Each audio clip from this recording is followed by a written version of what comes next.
네, 안녕하세요. 김탁입니다. 반갑습니다. 제가 영상을 업로드한 게 인터벌이 좀 있죠. 그동안 제가 좀 목감기에 걸려가지고 도저히 영상을 올릴 수가 없는 상태였습니다. 중간중간 라이브는 좀 했었는데요. 라이브 할 때 굉장히 제가 짧게 했는데도 라이브가 끝나고 되게 힘들더라고요. 그래서 완전히 좀 목이 괜찮아진 다음에 영상을 좀 업로드를 하려고 기다렸는데요. 아직 100% 정상은 아닌데 그래도 많이 좋아졌습니다. 네, 30여기까지 하고요.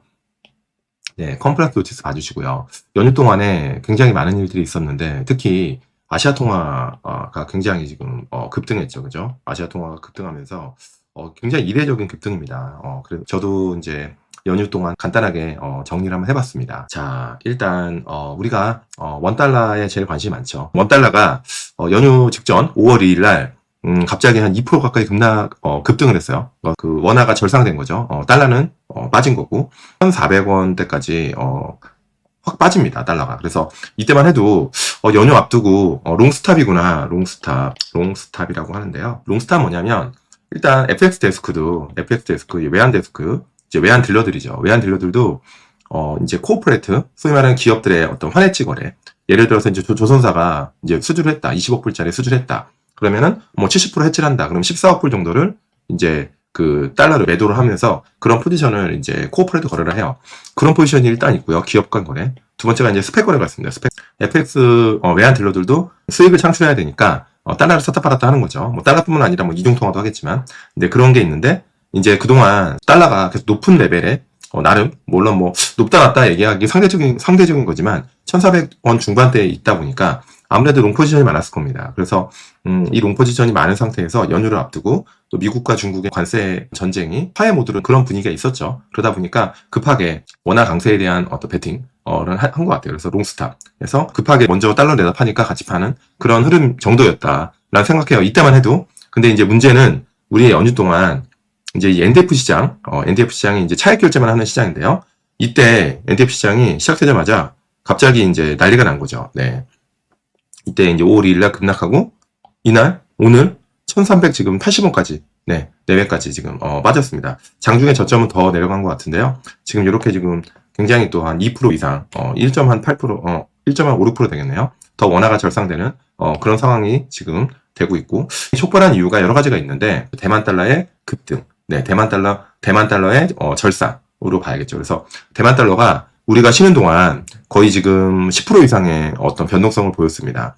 거의 2년 6개월이죠. 동안 꾸준히 오르기만 했는데 갑자기 불과 이틀 만에 10% 가까이인 절상폭을 보였습니다. 그럼 왜 이런 일이 일어났을까가 중요하겠죠. 자, 대만 달러 TWD와 원화의 급등 해석을 한번 해봅니다. 제가 하는 게 아니고 글로벌 IB들의 해석을 일단 가져왔어요. 그리고 제 생각을 간단히 말씀드릴게요. 자, 미쓰비시은행, 네, 일본은행이죠. 미중 관세 협상을 기대한다. 그러면서 이제 이렇게 되면 아무래도 아시아 통화 위험 자산에 대한 선호가 높아지겠죠. 그러면서 이제 이머징 통화에 대한 니즈가 생겼다는 거고, 두 번째는 미국의 빅테크 실적이 생각보다 괜찮았어요. 그죠?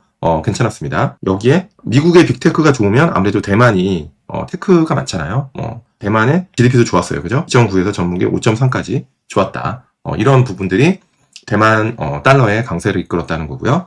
네 번째가 이제 이슈가 되고 있는 건데요. 대만 생보사들이 자산 부채가 미스매싱 돼 있다는 겁니다. 그래서 대만이 생보사는 기본적으로 자산과 부채를 동시에 갖고 있잖아요. 그래서 보험료를 받으면 그걸 부채로 인식하고 나중에 그걸 가지고 투자라든 뭐 운용을 해가지고 다시 보험료를 돌려줘야 되는 건데요. 근데 달러 자산을 대만 통화 부채보다 훨씬 많이 갖고 있었다는 겁니다. 그래서 이런 부분에서 자산과 부채의 미스매칭이 됐다는 거고, 대만 생보사의 미국채 보유 비중을 한번 보니까요. 이건 언론에서 추정한 거예요. 한 950조 정도, 거의 1000조 정도 된다고 합니다. 이게 굉장히 큰 규모예요. 일본이 1500조, 일본이 미국의 국채를 가장 많이 갖고 있는 나라인데요. 일본이 1500조, 중국이 1000조입니다. 그래서 거의 중국에 육박하는 아주 큰 규모의 그 미국채를 대만의 생보사가 갖고 있는데, 그동안 달러가 계속 좋으니까 굳이 대만 통화를 자국 통화는 안 갖고 있고 달러를 갖고 있었는데 갑자기 달러 가치가 급락하고 대만 통화가 급등하니까 갑자기 부랴부랴 이 미스매치 때문에 더 이제 달러를 팔고 대만 통화를 산 거고요. 대만 통화 시장이 아무래도 호가가 얇으니까 이게 원화까지 연결됐다고 이제 하는 거고요. 특히 원화 같은 경우는 이제 우리가 쉬는 날이었잖아요. 그러니까 NDF밖에 거래 안 되는데 NDF 시장은 아주 거래가 얇아요. 그래서 그게 원화를 굉장히 빠르게 절상시켰다라는 해석이 있고요. 두 번째는 이제 골드만삭스의 해석인데요. 미국이 아무래도 경기 침체 우려가 있는데 이게 이제 연준의 금리 인하 가능성과 연결돼 있고 이제 달러 가치 하락으로 연결된다는 겁니다. 그래서 아시아 수출 업체들 특히 달러에 대한 리스크 프로파일을 재점검하고 있다는 겁니다. 그동안은 달러만 갖고 있어도 룰루랄라 달러 인덱스가 계속 좋았죠. 그런 상황에서 괜찮아 뭐 달러만 갖고 있어도 돼 하다가 갑자기 달러 가치가 급락하니까 갑자기 이제 약간 겁을 먹기 시작했다. 그래서 달러를 일부 던지고 자국 통화 대만 통화겠죠. TWD를 매수했다라는 그런 가능성이 하나 있고요. BNI 멜론이라는 또 미국의 스탁으로 되게 잘하는 회사인데 누적된 금융 불균형의 준용이다. 이게 누적됐다 있는 거죠. 금융 불균형 뭡니까? 지나치게 달러 자산에 대한 롱포지션이 많았고 달러 외에 소위 말하는 뭐 이머징 통화에 대한 숏이 오랫동안 지속됐다는 겁니다. 그래서 이게 이제 금융 불균형으로 이야기를 하고 있고요. 아시아 수출 기업 보험사들의 달러 자산 편중의 불균형이 장기간 누적됐다는 겁니다. 그래서 이게 한꺼번에 되돌림, 언와인딩 됐다는 겁니다. 대만 정부가 특히 이제 이런 의구심도 있는 거예요. 관세에 대한 양보를 미국 정부와 협상하는 과정에서 얻는 대신에 달러 약세와 대만 달러 강세를 용인했다는 루머. 소위 말하는 뭐 프라자 합의 같은 거겠죠. 물론 뭐 대만 정부가 부인했습니다. 공식적으로 부인했지만 여전히 시장에 의구심이 있다라는 겁니다. 그래서 이렇게 IB들이 이렇게 지금 TWD 대만 통화 원화의 급등 해석을 이렇게 하고 있다는 거고요. 저는 FX 전문가가 아니지만 그래도 에코티 마켓에서 오래 했었던 사람으로서 이례적인 현상을 여러 가지 좀 저도 정리를 해봤는데 결국에는 미국발 요인을 보면 트럼프의 금리 인하 유도 정책, 이 경기 둔화 우려가 약달러를 유도하는 의구심이 생긴 거 아닌가. 그래서 저는 지나치게 달러에 대한 맹목적인 믿음 이런 부분이 일부 기세가 났다. 최소한 아시아 쪽에서는 그런 생각이 들고요. 두 번째는 아시아 내부 요인도 있겠죠. 대만이 상대적으로 좀 견조해요. 그죠? 특히 TSMC는 어마어마합니다. 월별 실적 보면요. 전혀 뭐 관세 무풍지대, 그 다음에 엔비디아의 주가와 물론 주가는 빠졌지만 TSMC도 실적은 굉장히 견조한 거고, 그 다음에 장기간 지속된 달러 자산의 편중에 대한 자산 부채 미스매칭, 아까 말씀드린 대만의 생보사들의 지나치게 달러 롱베이스의 자산이 결국에는 그 문제가 된 상황이 된 거죠. 그래서 이런 게 이제 미스매칭에 대해서 아주 고민이 좀 될 것 같아요.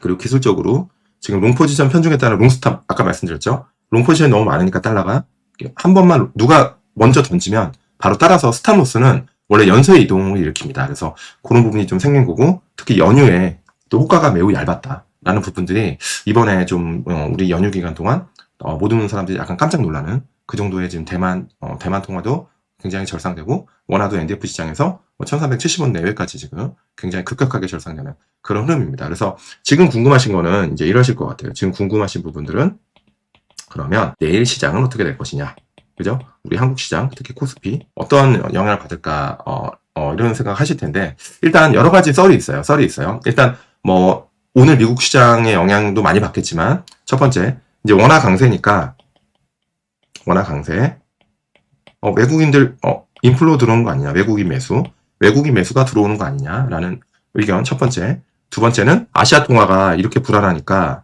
시장이 좀 안 좋을 수 있다, 뭐 이럴 수도 있죠, 그죠? 저는 1번은 일단 저는 좀 약하다고 봐요, 연결고리가. 왜냐하면 이틀 정도에 물론 절상폭은 매우 컸지만 이거 가지고 외국인들이 갑자기 한국 주식을 막 엄청 담을 것 같지 않다. 물론 제 생각과 다르게 진짜로 시장 자체를 패시브 수요들이 들어오면 그건 제가 다시 한번 고민을 좀 해야 할 텐데요. 일단 그런 것보다 이럴 것 같습니다. 산업별로 이제 원화 소위 말하는 달러 인덱스가 꾸준히 오르는 뭐 그런 거에 대해서 좀 벗어나서 원화 강세 수혜주들을 좀 찾을 것 같아요. 원화 강세 수혜주와 동시에 그동안 좋았던 원화 약세